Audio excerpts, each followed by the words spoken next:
One game, winner take all. Doesn't get any better than that for the National Hockey League or for us here at Real Kyper and Bourne. Nick Kypreos, Justin Bourne, Sammy McKee, Derek Brandeo, and Jake the Snake Schultz. Did you get everybody in the right place? Oh, yeah.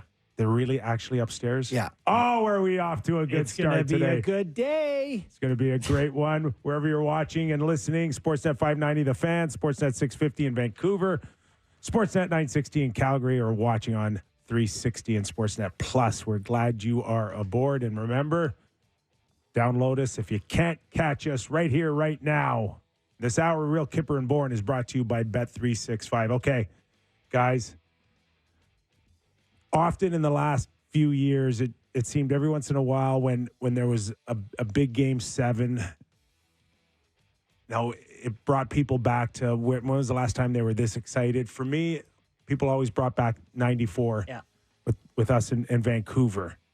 I know Vancouver has since had a Game 7 against Boston, but for whatever reason, maybe it was the being shut out in Game 7 that kind of put the air out of their tires. But this one tonight, to me, has got that similar same feeling for me. And I got to participate in 94. But this one for me is as exciting as it can get since I left playing hockey and into broadcasting. Yeah. It was funny. I said to Sammy earlier today, the worst part about tonight as someone watching this is watching it. You know, it's so much better when you get that outlet, you get to play, you have a chance to get through those moments and relax by having a way, somewhere to aim your energy. And just as a fan tonight, I know I see the Oilers jerseys in my neighborhood walking around the street. You just got to wait. Like, my only thought was, and maybe this is just the alcoholic in me talking, is it too early for people to be pre-drinking? Is 3 p.m. or is it noon there? Yeah. Do you think they're at it yet? Oh, yeah. Yeah. Yeah. You think already? Like, I don't think you could be expected to work today. If I'm the Edmonton mayor, it's a day off. National. It's a national. It's not national local. holiday. Provincial not local. holiday. It should be national. We have not had a so championship. we shouldn't be working today is what you're saying. No championship since 93. That's a long time for Canada, let alone, the Oilers going back to their last one. Yeah. It's a long time coming here. And I'll be honest, for a long time I was on team. I don't see this whole Canadian team thing, like everyone's local, tribal. You want your team to win it. It's getting to the point as a Canadian where it's like, it's getting a little embarrassing. Like, can we get a cup up here? I know you don't love that part of it as much, Sammy, but like, yeah. No, I've said it multiple let's get her times. back It here. really has not, turned into the juggernaut. I think that you would have hoped. For me personally, I think the ratings were under 5 million on Game 6, which to me that number should be closer to 9 or 10. And I do believe that I don't know where it starts for the viewership, but if it's close, then this number can get to a very high number when it comes to the number of people in Canada that would tune in at some point. There's 40 million Canadians, Kip. If 5 million watched last game, what's that, an eighth of the country? Yeah. Not bad. Well, then I imagine tonight I think that number should be higher, but that's just tonight it will that's be. just I me. promise you tonight it will. Which would be great. And in a few minutes, we're extra lucky here today on Game 7. We're going to welcome in Grant Fuhr, Hall of Fame goalie, of course, 4-time Stanley Cup champion. If he knows something a little bit about maybe what Skinner's going through, it would be Grant Fuhr. So that's hard as a goalie too, because you can't go out and do something, right? You kind of have to let it come to you. You have to prevent the bad things. That's hard. That's scary. Not to, as a forward, you just go forecheck, go bang someone. Where is this in terms of what this we know what this would mean to Canada. We know what it would mean to Oiler fans and Fairweather fans if they want to jump on board tonight. But what does this mean for Paul Maurice and the Florida Panthers? Because I believe this is one of those where if you find a way to lose, this will haunt you the rest of your life. This is life altering. It is because it's either this redemption arc of a 30-year career that culminates in this championship, a guy who left Winnipeg recently and was proven correct, or it's the guy who got so close and you're the guy who couldn't get over the hump, which the worst part about that is it's not necessarily true, right? Like Bobrovsky, you could just poop his pants tonight and ruin the whole thing for him. where it's just out of his control as a coach. But it doesn't matter. It won't matter because nobody will remember that 20 years from now. It will be remembered as either the coach or the goalie or the captain, Barkov, as you guys blew it. Yep. And you got to go back into I don't know where the comparisons are in all of sport. Jeff Merrick called this the biggest game in NHL history tonight, and it's like, oh, come on, what about? And you sit there and think about it. It's like, God, it's right there. Right there, some old Oilers games. I woke up this morning nervous. Like I've had a pit in my stomach the entire day, and I really am not an Oilers fan. I'm not a Panthers fan, clearly. But I do get the feeling that we are about to witness one of the greatest spectacles that I can remember in my lifetime. Like, I can't imagine higher stakes on both sides, right? Like, how many more? You never know how careers go. This is Connor McDavid. This could be his only real shot. You don't know how things go. Yeah. And then on the other side, facing an all-time blown lead, all-time choke job, the stakes could not be higher. It just could not be higher, boys. It's unbelievable that we get to witness this tonight. We have Grant? I don't know. Do we? Did someone buzz in our ear? I thought I heard Derek. No? No? All right, then. Let's carry on. For all the reasons to set the stakes for tonight, Paul Maurice is certainly a big one. The blown lead is a big one. I just think the context of the Oilers season, starting the way they did, were they 3-15 or something at one point, 3-12 maybe it was, firing the coach, finding it, getting down to this series. I mean, the comeback story is going to be documentary worthy one way or the other here. Well, all right. Now we do have a Hall of Famer, Grant Fuhr. Let's welcome him in. 4-time Stanley Cup champion, 12th all-time winning goalie, and a guy that would know a little bit about not only Skinner, maybe Bobrovsky, the rest of them, what they're going through. First of all, Fuhr, thanks for joining us, man. Where are you catching Game 7? I'm actually in Hershey working our game. Oh, really? Oh, yeah, so I'm going to be multitasking tonight. You will be, for sure. Well, listen, we so appreciate you joining us on a day like today. And just your thoughts about the Oilers coming back from 3-0, putting themselves in a position like this as a fan, as an Oiler. Where's your energy and thoughts going into tonight? I'm just thrilled that they've got themselves in this position. I mean, they've been resilient all year long, where when everybody's counted them out, they found a way to battle back. And to see them in this position, they've earned it. They've done it the hard way. And you know what? All you have to do is get there. It gives you a chance. Yeah, no doubt. And then we are, holding our breath going into this game. One of the things that I was saying before we had you on was, like, as a player in these big games, you can go out there and run into someone and take your energy, your nervous energy out there to chase the hockey puck. How hard is it as a goalie to keep your composure, kind of having to let the game come to you? A little bit more difficult, but at the same time, you can't get too over-enthusiastic. You have to try and stay reasonably calm, and I'm sure both teams are going to be a little nervous for the first 10 minutes or so, and it might get a little scrambly. And if you can survive that, then everybody settles into just playing. Hey, Grant, as a goalie, we often say that, well, he's never done it. He's never been there before. But, the one thing that you have in common with every other goalie is that, you have to start somewhere, right? Without experience and without people believing in you. So where is Skinner now?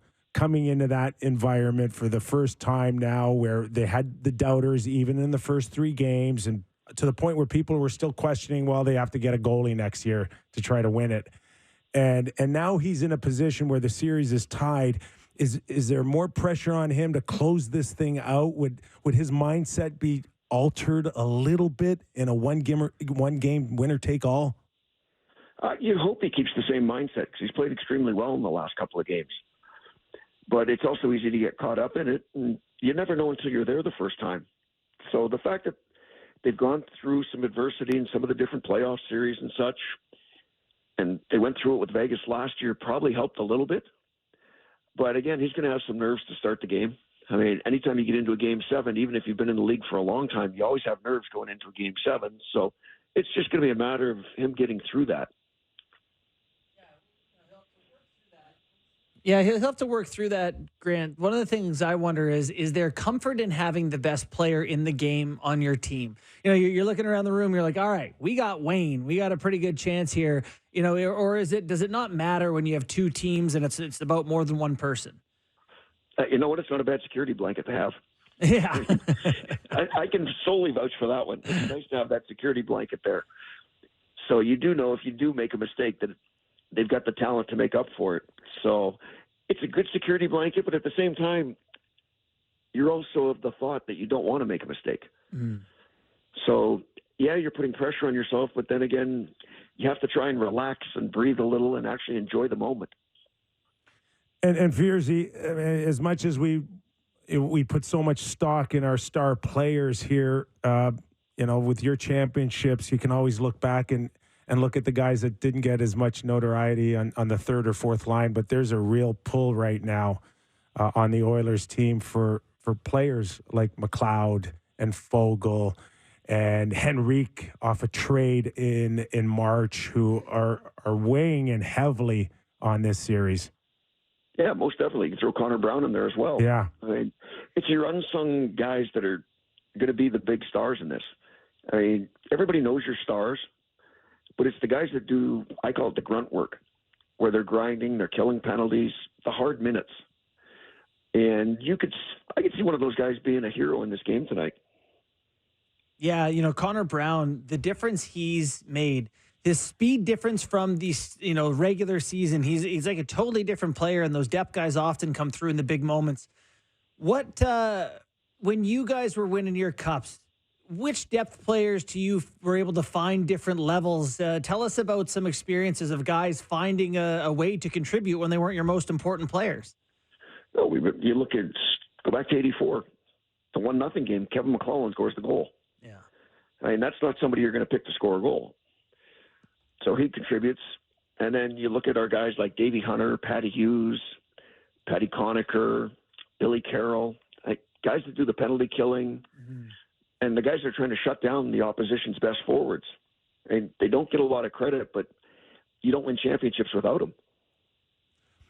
We're talking a 4-time Stanley Cup champion, Edmonton Oiler great Grant Fuhr, as we get ready for Game 7 tonight. We mentioned Skinner, but Bobrovsky now came into this series and those first couple of games arguably stole one or two of them, Fierzy. But what would he be going through right now? I kind of, watching him the other day, talking to the guys on the show, I said, it seems like he's a split second off where he was getting, where he was on top of his game on certain breakaways from forehand to backhand and getting over and cutting the post off. He is now allowing that extra split second now to be scored upon. Where is his head now coming into Game 7? What would he be going through coming into tonight? Well, I think you have to forget everything that's happened. I mean, that's the biggest key, is you got to start fresh. And yeah, they've lost 3 in a row, but he also has to remember that he stole a couple of games. So you start fresh and you just battle. And his side to side maybe looks like it changed a little, whether he's a little banged up or something maybe. But the movement hasn't been as smooth in the last couple of games. But I'm going to guess you get to a Game 7 and there's all sorts of adrenaline. Not a whole lot's going to hurt till the game's over. So, Fierzy, as a player, I can tell you at times the physical challenges as a skater, but would there be one for Bobrovsky physically at all, or do you not buy into that so much? There can be. It depends if you're banged up or not. Yeah. I mean, you saw him the last series, you saw him at the beginning of this series, and all his movements were really fluid. The last couple of games, not as fluid. So it makes you wonder a little bit. But at the same time, I'm sure we're going to see his best tonight. I mean, when you get everything on the line, that's when you want to show up. So I think both goalies are going to be good tonight, and it's going to be a low-scoring game. Do you believe in momentum from game to game, or do you think it's purely a single game sort of thing? I think it goes through ebbs and flows through the whole game. I mean, you're going to see Florida have a little bit of momentum at the start because home game, you're going to have the emotion of the fans, and something you have to temper down a little bit because you can get caught up in it as well. And if they get through that, then you look at a Game 7 in little 10-minute segments. And if you can win every 10-minute segment, you're going to be successful by the end of the game. One more for me, Furzy, and we'll let you go because we know you got a really busy night. But just in terms of this new generation and all the championships came from your era, led by Wayne Gretzky and then Mark Messier's as well. What would a championship now with this new generation mean to the city of Edmonton? It would mean the world to the city of Edmonton. I mean, I think everybody realizes that hockey's first and foremost, and everything else in the city comes afterwards. So it's been a drought for a little while. I think the last one was 90. So, yep. I mean, the fans are excited. You've got fans chartering a plane to come down. So that pretty much tells you how excited they are. So it's going to be huge for the city. Well, listen, enjoy your game tonight and enjoy taking those sneak peeks at the scoreboard or a quick video highlight. It's going to be a fantastic name. We might have a couple of monitors going. There might be 2 games I'm watching. Good luck to you guys too, Furzy. Yep. Thanks, guys. Okay. That is the great Grant Fuhr. That was awesome. Yeah. The amount of big games that guy played in, I'm sure he can relate to what these guys are going through. But he's got the if you were to have a manual, right, for goalies, like he would have written it with his demeanor, his attitude, his short-term memory, much like a golfer or putting. Yeah. Like, just forget about it and move on. That's the biggest thing I was thinking for Bobrovsky, and I actually used the golf analogy to someone earlier today where it's like when your game is just getting away from you and you're starting to play badly, it's really tough to forget about what just happened and go back to the player you can be. And that's Bobrovsky in this series where, that's going to be the massive challenge. Can he find the guy he's been this postseason? I don't know if he can solve that. It just feels like Edmonton is coming downhill right now, and the Panthers are at the bottom just waiting to get smoked. It's going to be tough to reverse that flow. Game 7 into 10-minute sequences, like he said. Just very interesting to me. The first 10 minutes, I think, was obviously incredibly important to how this game is going to look. Like, to me, there's no more different looking thing than a Game 7 in the semifinals or the finals. Like, I think in the first round, the second round, it's a little bit different. When you get to the big series, Game 7, it's a completely different animal. As someone who's participated in one once upon a time, a little squirrely. It is the most surreal feeling you can get. And I know ultimately when the puck drops, it's no different than any other game, any regular season game, any preseason game. In theory. They're all played, in theory, the same. But there is something very different knowing that you are playing in your last game of the season, regardless whether you win or lose, and everything is on the line. So there has to be some sort of new mental,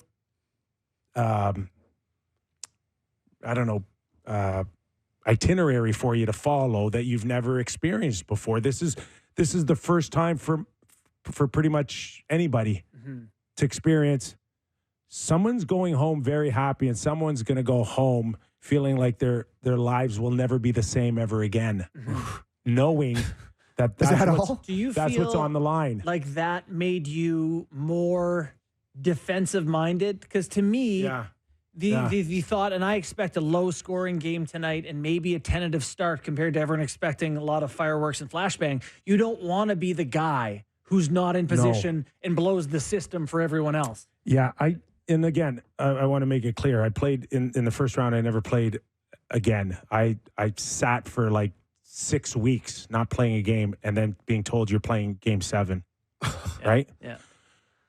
So I was surprisingly not nervous or feeling like my energy was, don't be the guy that blows this. Okay. I mean, it crossed my mind, but I also had, I don't know if it was a cockiness, an arrogance that I only kept to myself.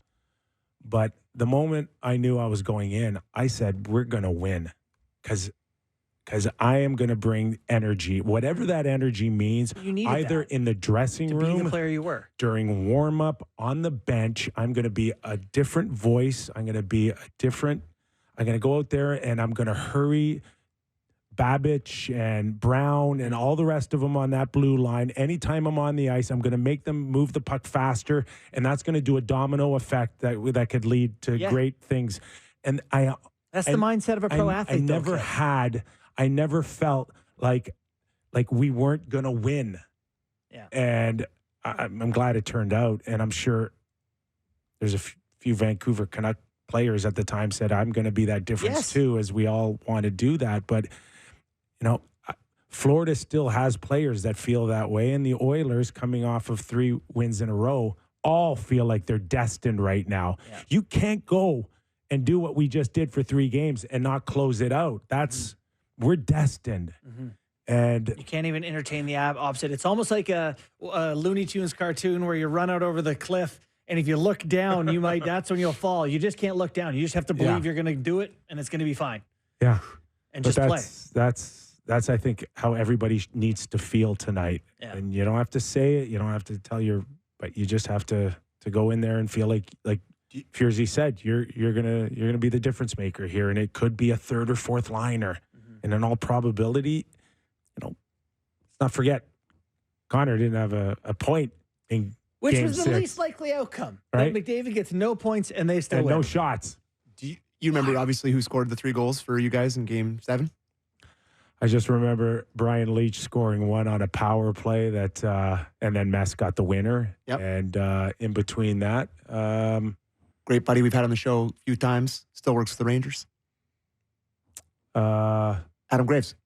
That's right. Power play goal. Yeah, 2 points. So him and I think Leach was a power play goal too, if I'm not mistaken. 2 power play goals. I'll tell you, a power play goal, some special teams movement for Florida would be good if you're trying to get the Panthers going, but the Oilers, they can keep this special teams going. And then Linden just made us all choke, can't breathe right now as he brought it closer. He hit 2 goals. And then Nathan Lafayette hit a post with about 4 minutes to go. That game is going into overtime. Mm-hmm. Might still be playing on post in. Maybe you would be even more famous for scoring the winner, Kip.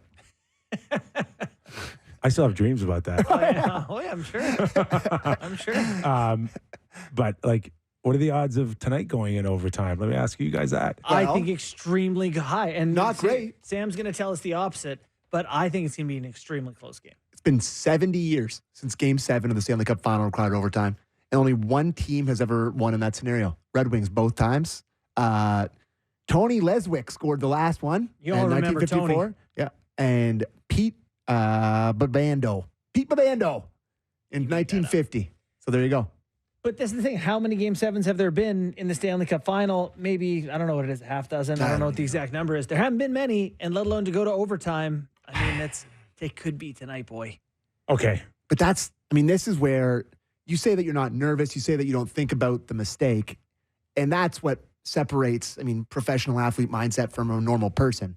But if a Game 7 goes into overtime, one stick bobble, one skate, one toe pick, and then your name is in a talking point for decades, especially if it's on the Edmonton side. The one thing I tell players this too, if they ask me for my opinion, is that our game is really of the subconscious, and there is a flow and an energy that is repetitive, and we tend to go to muscle memory a lot. Mm-hmm. So there is no time to think about oh no. Sometimes when you have too much time, that's when it could seep in. Yeah. But if you go to your muscle memory and the way that you break out of your zone 1,000 times during the season, or the 500,000 times you've done it since you were 12, then there's no reason why you should screw it up or be the bad guy. It's probably easier in a game like tonight to score off a broken play or a reaction of some kind than a full ice breakaway. It would be harder to have that time and process anything. You want to just have your muscle memory, your hockey brain do the hockey, then rather than go, oh God, if I score this, we win the Stanley Cup. So they're going to have their nerves going in, but once that puck drops, it's the same game. And who has quicker muscle memory and reaction and skill set than Connor McDavid off a broken play? I go down that lineup right now, and okay, let's get into it. What do we expect tonight? Because I love that question. Quickly before we move on, there's been 18 game sevens in overtime. Not 18 overtime in Stanley Cup final history. The last one was Blues beating the Bruins at TD Garden, and the one before that was the Bruins beating the Canucks in 2011 at Rogers Arena. So there's been 18. And those were 4-0 and 5-1. 5-1, like pretty good runaways for one side. Was it 5-1? It was a pretty beat big up on Boston bad. Yeah. Remember Pietrangelo scoring a sweet backhand goal in the end of the first period that kind of put it away. Anyways, go ahead. All right. What do you expect? What do we expect tonight? You want to go first? I went with tight, right? I don't think it's going to be a scoring chance fest out of the gates is my expectation. A lot of guys on the right side of the puck, tough to create. I probably think special teams will matter. Can the Oilers convert on a power play? Can they keep the Panthers power play down? I think that's going to make a big difference. I think Edmonton is going to win because in both situations, I favor the Oilers special teams. I really feel that you get to certain points of seasons and certain points of different guys' careers where some things become undeniable and some things where one team has Connor McDavid and one team doesn't, and it's his time. But hockey doesn't always work like that. And I feel like everyone is saying the momentum is on Edmonton's side. Everything's moving towards Edmonton. They're a runaway train, but they still got to win a hockey game tonight against a very good and team. A very good team on their home ice. I really am rooting for Edmonton now, but I think this is going to be a lot tighter than a lot of Oiler fans want this to be, is what I'm thinking. Mm-hmm. I called the Florida Panthers in 7 games, and it was based on that Florida Panthers look that we've pretty much seen all season long and marveled at. Mm-hmm. But what I've seen in the last 3 games, that look is gone. Gone. They look terrified now. I don't know if they look terrified, but whatever the it factor was for their success is no longer dependable. It could have flashes that we saw in Game 6. I thought their best hockey, the Florida Panthers, in this 3-game skid, was after they got denied the challenge, where it was like they're kind of freeing up a little bit. They had a little bit of a push, but it's not remotely enough. Well, they've done it by being a grinding physical team, a capital T unit that works together. Their forecheck game has disappeared. That made them dominant. And it's a long season. Do you see it coming back tonight at home? I'm not saying that it won't, because I don't want to disrespect what they've been able to do all season long. I just don't like their chances of having that look back after what I've watched for 3 games. Yeah, it does feel like whether they're tired or they're hurt or Edmonton's figured something out that they have. Oilers are the better forechecking team. Yeah. The Oilers look faster right now. I think the line of Janmark, Brown, and Henrique are smart and skating well, and they've made a huge difference. They're winning more battles on the wall. Yeah. Yeah. No, they're getting better goaltending. They got forward depth. It's incredible to watch. You mentioned that offside, and I really do think there's an alternate universe where that goal counts and the Panthers win that game. Where they gave up that goal, they were like, everyone was like, oh my God, they're going to get starched here. They immediately score it. Yeah. And it's kind of like, oh, they're coming back in. And then they go down 2-0 and they can't get back into that game. To the video coach, so, right? So you know what? That to me, you go to that goal. I go back to the 8-1 shellacking in Game 4. That broke them a bit? That one may have bled them out. Okay, that was just not a loss. That was a beating. And I think for Florida to have thrown that as a throwaway game was maybe also a mistake. We'll see how it plays out tonight. But that one was much different from any other team, and there's only been 4 that have come back from 3-0 in any series. Yeah. But that 8-1 shellacking was more than just a loss. It was a mindset game series changer. I went to my computer the second that game was over, and I wrote the path back for Edmonton this series because you could see it. You could see a variety of ways. The scales were kind of tipping Edmonton's way, and there was a way back in here. And, the only thing right now, there is that they are still the Florida Panthers, and it is still hockey. Everything is in Edmonton's favor, in my opinion. But the Panthers have been awesome at home. They're the best home team in the NHL this regular season. Oilers not the best road team. I think Oilers are 7-5 in the postseason on the road. Panthers very good at home. So, there's that. There's the fact that Stu Skinner has been so flawless. But do we think he's Shesterkin or Vasilevsky? No. So there are a few looming things that's like, it feels like Edmonton, but there's a couple of booby traps to get around. And Stuart Skinner in games 4 through 7 this postseason, 10-0, 150, 940 with a shutout. Do you think he's that guy? Or do you think that's due for regression? Maybe he is. Maybe he's Fuhr, who just has big games in big spots. I don't know. You're right. I'll tell you another thing, too, is if Florida finds a way to score a power play goal or two, which they've done all season long, it's been momentum sapping for them. It's Leafs-esque right now. Okay? It's Leafs-esque. It is. It's another reason why they're sinking, is that not only are they not scoring on it, they got to defend it. Mm-hmm.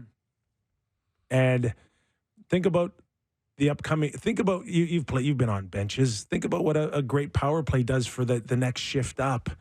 And if you're on the heel, if your best players are out there on their heels on their power play, how does that make you feel on your next shift? Yeah, it's killing Florida right now. Oh, it's salmon swimming upstream. It just feels like you're going against the current, for sure.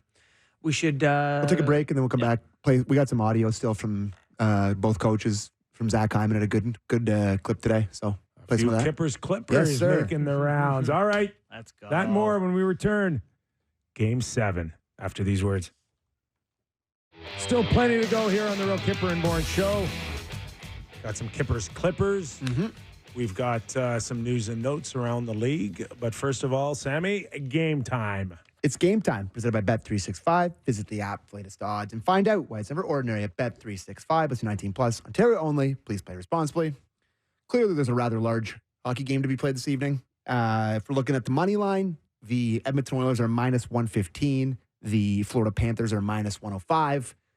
Vegas or Bet365 has no idea either. So, turn your mic on and say that again. It is minus 115 for the Edmonton Oilers, minus 105. They're favored tonight in Florida. Slight favorites. So, they're not giving you a ton of value either side here. They have absolutely no idea, but they're leaning Edmonton.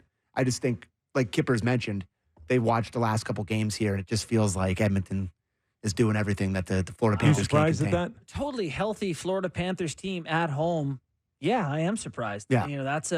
They played in Florida several times in the series, and Edmonton was never the favorite in any of those games. So the tides have turned by the books. And you would think everybody's kind of leaning towards Edmonton tonight. I do think that's a little bit the books in Canada protecting themselves a bit. Bit of public money coming in. The money is so heavy on Edmonton. Yes. They're going, and it's moving the line. Yeah. Not necessarily predicting the winner. And a quick same gamer here. That's plus 375. Leon Draisaitl to score a goal. Connor McDavid 1 point. And Edmonton Oilers to score first is plus 375 on Bet365. What a fun night. And how important That's what I mean. Is that first goal. I've the been most on important the first thing ever. goal. But tonight, it's never been more important. Florida goes down 1-0, and I think Matthew Tkachuk kind of said the other day, or it's going to be the loudest building, I've ever heard. Oh, he's which wrong because he just played in the loudest building he's ever heard. Yes, yeah. But what it is kind of like it's the lawyer leading the witness. Oh, right? For sure. It's like, this is going to be loud, Remember, right? Hey, all you fans, I'm talking to you, right? Yeah. It's going to be the loudest because we just heard the loudest and we need you really badly. That's what Matthew Tkachuk was saying. I got to tell you, I think Matthew Tkachuk's going to be in for a surprise when it's a 25% Oilers crowd tonight. I think tickets, the get-in price we said was what, Sammy? $1,100. Luke was saying that it's $1,100 to get in the building tonight. And if you're an Edmonton Oilers fan, I'm telling you, nothing. That is so cheap for a championship game. The cup is getting handed out. If the Leafs were there, I'm flying down there and paying that. We were $10,000 at MSG in 1994. Yeah. So And You if you want got to in Leafs Game 7 first round for that. compare it to NBA and a Super Bowl ticket, it's like getting in for free. So We really talked it down to free. and- It's cheap for the game. the total is 5.5. The under 5.5 is a pretty big favorite. The over is plus 125, minus 150 for the under 5.5. So they're expecting a tight, low-scoring game, like you had mentioned earlier in the show, Borny. So that's all the odds I got for you today. That was Game Time, presented by Bet365. Visit the app for latest odds. Find out why it's never ordinary at Bet365. Must be 19 plus. Ontario only. Please play it responsibly. All right. Early in the show, I reminisced about my Game 7 experience in a Stanley Cup championship game. Let's get Zach Hyman's on playing Game 7. Yeah, it's our 6th elimination game, so we're used to being in this position. Obviously, it's the first time we have the ability to win, right, which is an amazing opportunity. But all those games you play as if it's a Game 7 because it's your last game of the season.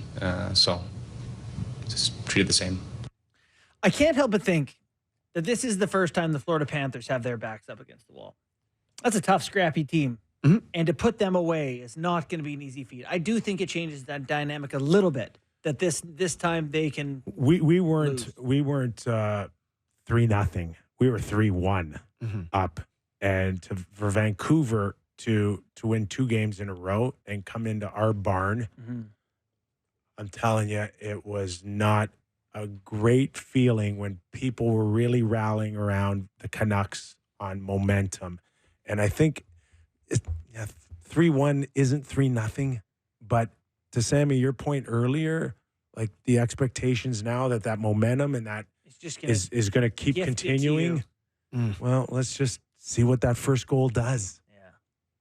You still got to get in the ring and fight Right? here. You know, It no one's laying it down. can come to a screeching halt with a Florida Panther goal 3 minutes in, and now Oilers are on their heels. See, that first, I know fast. everyone knows the first goal is crucial, but if Edmonton opens it up, like if they have to chase the game a little bit, and all of a sudden Nurse is rushing up the ice, and Broberg's trying to make a stretch pass, you could find a couple going the other way quick too. So this first goal, boy, All right, let's go to Knobloch on his thoughts heading into Game 7. We feel good about our team.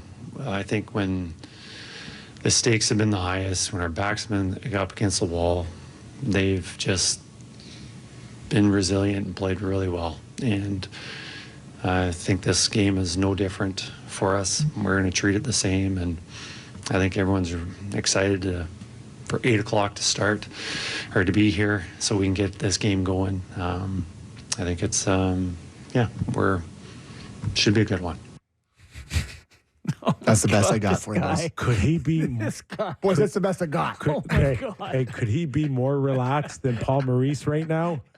Maybe. That's honestly the best I got. Sorry. I hope when he goes home and has like a whiskey or something, he's got something to He's say. just a bad mouth. He just starts swearing. He's So we got a couple of Paul Maurice Kippers clippers. I've he's not heard them. Okay. But are we still getting kind of Is he a still loose? charming Probably not. personality, I listened to it today. levity in there at all? Yeah. Somebody asked him actually about him getting drafted like 40 years ago, which was an interesting question. Drafted. Pardon? Yeah, I think he was Yeah. drafted by the Flyers. Yeah, but he got asked about Well, it. we went to camp together, right? Yeah, really? But I couldn't remember if he was drafted or I got invited as a PTO back then. I thought he was a PTO, but he was actually drafted. Just out of questions at So, this point? I don't know. Somebody asked him a question. He was Okay, caught off guard let's by it, hear but it. I didn't cut that clip because it was Oh, like, okay. he like waxed. Who cares? It's a Game 7. Anyways. Coaching a Game 7 is an interesting answer. It's his first one, so we'll go to clip 1, please. The biggest part of it is built over years, right? It's built over time. So the X's and O's part, you're as dialed as you're going to be on that. We'll go through it, the basics of it. And that is to set a tone and a mood that allows them to play with a certain amount of freedom in that game, that you encourage that in the style that we play, in the hockey that we play, it's not so much you're encouraging the hero mentality, because I don't really think one guy trying to go coast to coast on our group helps us very much, but certainly embracing the opportunity to make the hard, great plays. Make the hard, great plays. Good line. Yeah. I mean, What'd you think of the tone word there? freeing. To I me, think he's good. I I think he hit it. There's nothing cute or it's just you got to let them play. You got to free them up to play. yeah. It's not X's and O's. It's like you got to almost think like from the moment you put on skates to tonight, everything was a dress rehearsal for this moment. It's so true. Like, this is the whole point you do it. Everything was built to get to this. The one thing we all have in common in this room is we have all pretended it's Game 7 of the Stanley Cup Final in some point of our life. Some road I was more of a hockey. Game 5 guy. I'm joking. And then there's I had pictured myself facing elimination down 3-0. and there's going to be someone in both rooms tonight will utter the same words that Mark Messier did, Steve Larmer, Kevin Lowe said. Win tonight, and we walk together the rest of our lives. Yeah. And that's I just got difference. I just got chills, bud. That's the difference Meanwhile, between. my cynical self, someone says in the dressing room, I'm like, boo. No, it's Lame. That's the difference between this game and any other you've played in the past. And you have a chance. we had 30th anniversary. Yeah. Last week, It's- and no, we're it's obviously not there's wrong. 20 of us on a Obviously. group chat, just Yeah. laughing and ripping on each other, and it's like, So you have a So funny, too. You lose that Game 7, there's no group chat. if you have a chance to be For in real. Florida and for 20s of people, and in Edmonton, millions of people will remember you. So 20s of people will remember you in Florida. The best part is anyone even get mad at you for all this Panther fans slander? No, that's why I do it. I mean, I actually last year I ended up on Panthers Reddit after one of their Leafs talks where I was particularly condescending towards them, but that's okay. I don't care. Whatever. They'll be fine. It's nice there. Want to hear the last clip? There you go. Want to hear the last clip? Pressure? Wrap it up. All right, clip 2, please. I think sevens are just a completely unique animal. I don't think it relates in terms of pressure to anything because there is no tomorrow. So it's a completely different feel. I think we've been immersed in the weight of it for a week. We've been through 2 or 3 games, so there's not a new experience for us in this other than it's also a Game 7. I think both teams come out flat out as fast as they possibly can. I think that's going to be the manifestation of all of this. As much as they love interacting with you people, as often as we have been afforded the opportunity over the last, they can just drop the puck and play hockey, and that will be a nice thing for them. Yeah, you think it's going to be a low-scoring game? I don't know. I just think it's going to be a tight start. I think it's going to be tough to get the first one. But somebody's got to make. Listen, the game's based on mistakes, as subtle as they sometimes. Trying to make them make a mistake. Somebody going to get caught? Is it a 3-on-2? Is it a 2-on-1? Is it an intercepted I would puck? like to see a goal or two early, so someone has to open it up so some more can happen. Because the more goals we get early, the more goals we're going to get. People taking chances, playing catch If Florida chases it like it did before, I don't like their chances. No. Right? Here's an interesting stat for you guys. Home teams in Game 7 of Championship Series dating back to 2014. Is this just NHL? sports? No. All sports. NBA, I'm Major good. League Baseball. Can I hazard a guess? Yeah. That it's not great. Let's hear it. I think they're well under 500. I don't know what the No. number is. Just, What do you mean? like, how many losses Oh, I don't know. for home teams in Game 7? I think a lot. That's my guess. What is it? 6. 2014 Royals lost. 2016 Warriors lost. 2016 Guardians lost. 2017 Dodgers lost. 2019 the Bruins lost. 2019 the Astros lost. This will be the 7th Game 7 at home. And every time, the last 6, it's been the home team that lost? Lost. I thought so. I Seven lucky. Is 7 lucky or unlucky? thought they would be bad, but that's crazy. 6 in a row. Actually, that Guardians I think is the best sporting event in the history of the world. The Cubs and Guardians 2016 went to extra innings, rain delay, unreal. Don't remember? No. Rajay Davis hit a game tying home run, bottom of the. Yeah, I mean, I vaguely remember. Anyways, Hey, don't doubt Sammy. yeah. Matt Vescursion on the call. Santa Maria. It was great. Yeah. That's unbelievable. That's a good one, eh? Really Yeah, good. that is. Really good. Yeah, that's what I do around here. Homework. Yeah, you're stats man. Yeah, I mean, I don't think you're mining the My stats thanks to for Greg that. for sending me that. I'm evolving. I don't really want to turn the page to other news. No? We got 5 minutes left in the show. Yeah. It's Game 7. Mhm. It's we're really going to talk about Joseph Woll right now? Sure. I don't know. What do you want? Then what would Listen, time? If we don't, there's a chance that Sammy can combust. No. Yeah. And I don't want to leave Blair and Barker, Sammy on the wall on their show. How about this? No, let's leave him on the wall. Let's leave him. Yeah. Where is the Conn Smythe race at? Oh my God, it's over. Over. Regardless. Over. Bob gets a shutout tonight No, and Panthers win the cup. But Jesus. Listen, if hey, Oh crap! Hey. Crap! Bob, if Bob steals this with a historical shutdown, I'll have that conversation. Because McDavid could conceivably get 0 points in Game 6 and Game 7 and lose the Stanley Cup. And I'll have that conversation. Conceivably. I But- do not think that's the outcome. I think it's more but- likely he gets 5 points than Yeah. 0. But I cannot see McDavid losing it in Game 7, regardless of the outcome. that to me is the one factor I can't shake when you look at tonight's hockey game is 97. Like he is not the ascendant great one at 21 years old. This is our game's next great star. He's not at the end of a great career in owed one. He is at his peak. No one in the world can do what he does. The one guy that did impress me in Game 6 for Florida was Barkov. Yeah. And He actually Scored two goals. Scored two goals. I love the challenge right now between Barkov and McDavid tonight. It says something to me that it's Barkov got- answered back twice in He that did. game. Like he didn't go away from the No, challenge. and he's not going away McDavid tonight. got no points. He put 2 in the net. Yeah, they lose the game, but he was good. To me, that's the challenge. The inner challenge of this hockey game is just those two. And Kachuk had Game 5 where he looked like a player. That game. Reinhardt still hasn't done the Reinhardt thing yet. That Barkov goal was filthy, by the way. That was Everett. We It's just just- moved on from it that. just because It we just lost, but didn't, it was it didn't get the credit it No, it probably was should have really deserved. nice. Skinner wasn't within 3 feet of stopping that hockey. So you mentioned you're asking about the Conn Smythe. Just thought I would give a bonus Bet365 odds here for the Conn Smythe. Connor McDavid is minus 1,600 to win. Oh my stars! So if you think that there's value Yeah. on, if you think Yeah. Bobrovsky's going to, in our little world, Bob now 20 to 1. 20-1. Yeah. They think it's over. So you need a shutout. Do you not?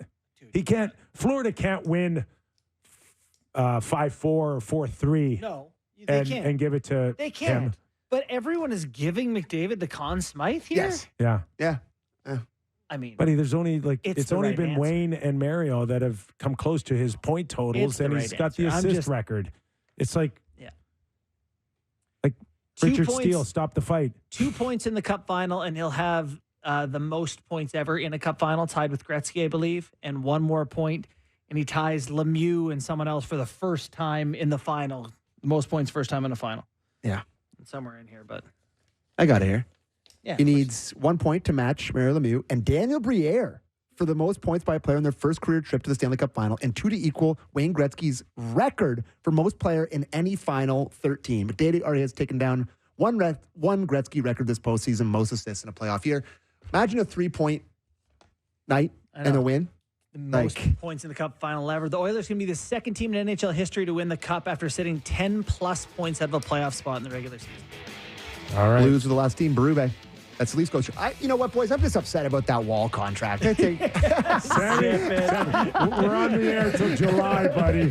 Plenty of time. I don't know about that. In the meantime, what get about her Mark going. Savard? That's the biggest news of the day, boys. So I was so excited about Game 7. I got ribs cooking yeah? right now. My parents, 2.5 my hours, parents are 3 coming hours. down for the game. Pineapple barbecue ribs. Oh my God. Buddy. I go on Instagram and I find recipes. I don't care about NHL news. I find recipes now.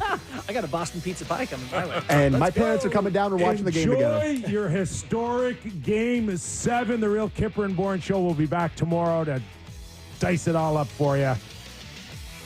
Have a great time, everybody.